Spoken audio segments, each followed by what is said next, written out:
All right, let's dive in. We are tackling a question that is, let's be honest, on every single business leader's mind right now. How do you actually bring AI into your organization and make it work? Because this isn't some far-off tech trend anymore.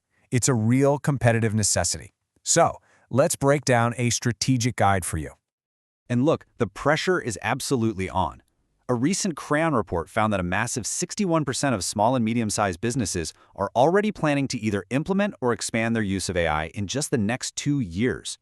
61%, that's a huge shift. And it basically means if you're standing still right now, you're already falling behind.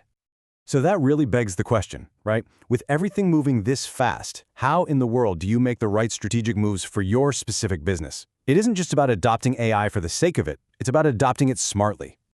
And of course, it's not easy. For a lot of folks, it feels like staring up at a huge mountain. That same Crayon report really confirms this. You've got about a third of leaders feeling like they just don't have the knowledge, the skills, or even a clear strategy. And even more are worried about the really high costs and, of course, security. This is the reality on the ground for so many. So, when you're facing all those challenges, you pretty quickly come to your first major strategic decision. It's a real fork in the road. And that core decision is, do you build your own AI capabilities from scratch, or do you buy a solution that's already out there? You know, a fantastic piece in Forbes just frames this perfectly. The question isn't, can we build it anymore? The real question is, can we sustain it? Think about it. Building an AI might solve today's problem, but the real hidden cost is in keeping it up to date as the technology itself, the AI models, the data, everything, changes at a dizzying pace. So how do you make that choice? Well, Forbes gives us a really clear framework. You should really only build if that AI is your secret sauce, your core competitive advantage, or if you have some super specialized needs, like data residency rules. For pretty much everyone else, buying just makes more sense. You get to leverage a vendor's expertise, you offload that constant maintenance headache, and you get to market way, way faster. What? And this is a big but. Buying is not a silver bullet. You've got to go in with your eyes wide open to the risks. Vendor lock-in is a huge one. Those easy integrations today can become really expensive dependencies tomorrow. You might find feature gaps that just don't cover your unique situations, and suddenly you're totally reliant on your vendor's schedule. Okay, so let's say you've weighed the options and the buy path feels right for you. Now, the next question isn't just which tool to buy. It's a much, much bigger decision. Which partner ecosystem are you going to join? The research firm Omdia has a great name for this. They call it the next platform war. This isn't about cloud storage anymore. This is an all-out race among the biggest names in tech to build the dominant marketplace for AI agents and applications. And yeah, the major players are exactly who you'd expect, the titans of tech. We're talking Microsoft, AWS, Google, Salesforce, the list goes on. These companies are pouring billions and billions of dollars into creating these huge AI marketplaces, and they are all competing to be the platform for businesses just like yours.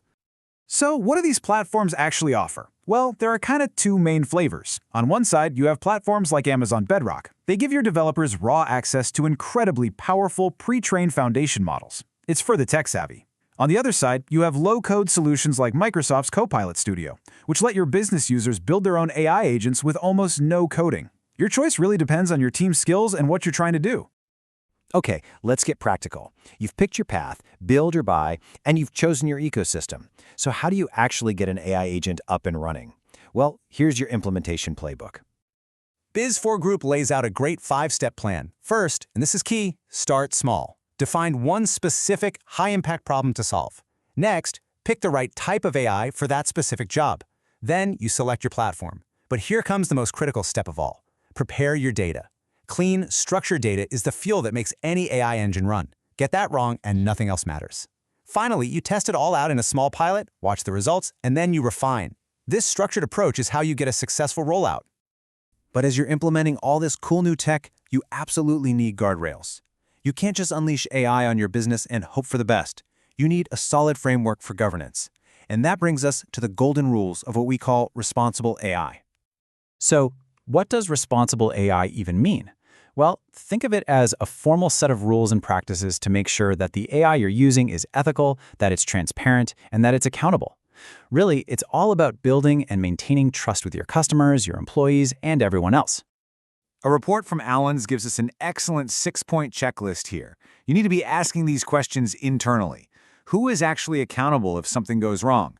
What's the potential impact of this AI on real people? How are we managing the risks? Are we being transparent about what this thing does? Are we constantly testing and monitoring it? And maybe most important of all, is there always a human in the loop? So, where do you even begin with all that? The Allen's Guide is crystal clear. It has to start at the top. The single most important first step you can take is to assign one senior leader to be the owner of AI governance for the entire organization. Accountability has to start at the top, period. Okay, we've covered a lot of ground. We've talked strategy, ecosystems, implementation, and the rules of the road. So let's bring it all home and talk about the ultimate destination, building a truly sustainable AI capability for your business. So what are the big takeaways here? 1. AI is no longer a luxury, it's a critical driver for growth. 2. That first big choice, build versus buy, it's really about long-term sustainability, not just initial cost. 3. Leverage those major platform ecosystems to go faster. 4. Follow a structured playbook. And finally, number 5. Build responsible AI governance in from day one. It cannot be an afterthought. It is an absolute necessity. And I want to leave you with this really powerful thought from that Forbes article, because it just sums up the whole challenge perfectly. In the incredibly fast-moving world of AI, the real question isn't who builds it, it's who can keep it relevant for whatever challenges are coming tomorrow.